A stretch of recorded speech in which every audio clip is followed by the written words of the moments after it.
नमस्कार मित्रों, मैं हूं आपका मित्र चंद्रशेखर और आज मैं आपसे साझा करने जा रहा हूं अपनी एक छोटी सी नेपाल यात्रा। आशा करता हूं आप सभी स्वस्थ होंगे और भोलेनाथ की कृपा आप सभी पर बरस रही होगी।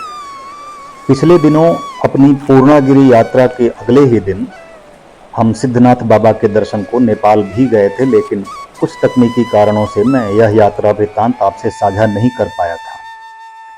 आप सभी जानते हैं, मैं कोई भी वीडियो आधी अधूरी जानकारी के साथ बनाना पसंद नहीं करता और सिर्फ उतनी ही जानकारी देता हूं जिसके विषय में स्वयं आश्वस्त हूं। तो आइए प्रारंभ करते हैं इस यात्रा की कहानी कैमरे की जुबानी। उत्तराखंड के चंपावत जिले में पड़ता है टनकपुर, जहां से शारदा नदी अपने मैदानी भाग में प्रवेश करती है और टनकपुर में ही इस नदी पर एक बराज बना है, जहां से नदी जल को विभिन्न नदी जल परियोजनाओं के लिए वितरित किया जाता है।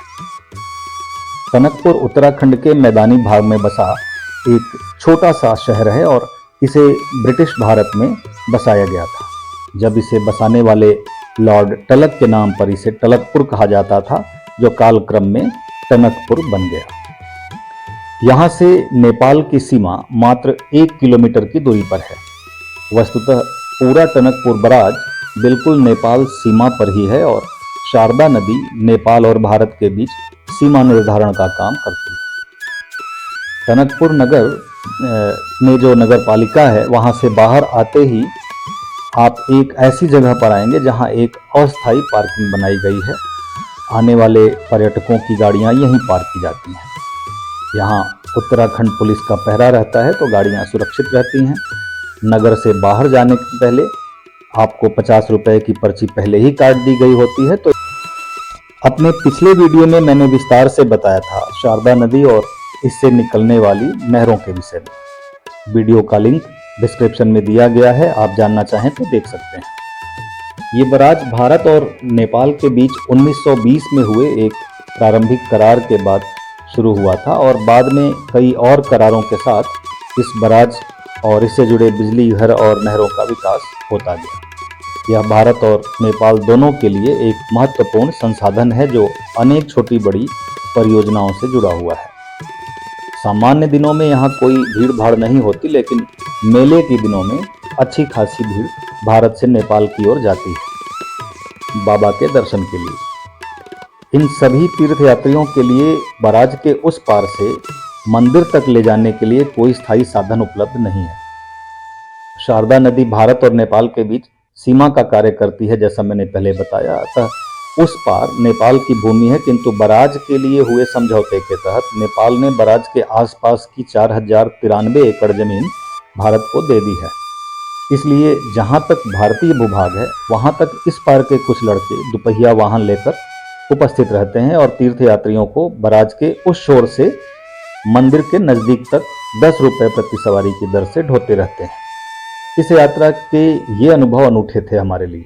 आप में से जो लोग कभी किराया देकर बाइक पर ना बैठे हों, उन्हें इसका आनंद आएगा।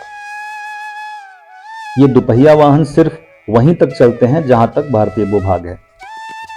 जैसे ही भारतीय भूभाग समाप्त होता है, इनकी सेवा समाप्त हो जाती है। तो बाइक से उतरकर कुछ कदम नेपाल की भूमि पर चलते ही आप ब्रह्मदेव नाम के एक गांव में पहुंचते हैं, जहां छोटा सा एक बाजार है और इसी बाजार में मंदिर का बड़ा सा प्रांगण है। बाजार के अंदर आपको पूजा पाठ की सामग्री की दुकानें मिल जाएंगी, जहां बिकने वाली अधिकतर सामग्री भारतीय ही है। आप यहां से अपनी श्रद्धानुसार प्रसाद खरीद सकते हैं। प्रसाद का पैकेट 10 रुपए में भी मिल सकता है। आप चाहें तो अधिक से अधिक मात्रा में खरीद सकते हैं। मंदिर के इस हरे भरे प्रांगण में भगवान भोलेनाथ और भगवान नारायण के 2 अलग अलग मंदिर हैं। यह मंदिर यहाँ आसपास के गांवों में ही नहीं, भारत के अनेक भागों में भी अत्यंत प्रसिद्ध है और लोग इस मंदिर को देखने के लिए दूर दूर से आते हैं। आप इस मंदिर में लोगों की आस्था का अनुमान मेले के समय आने वाली भीड़ से ही लगा सकते हैं।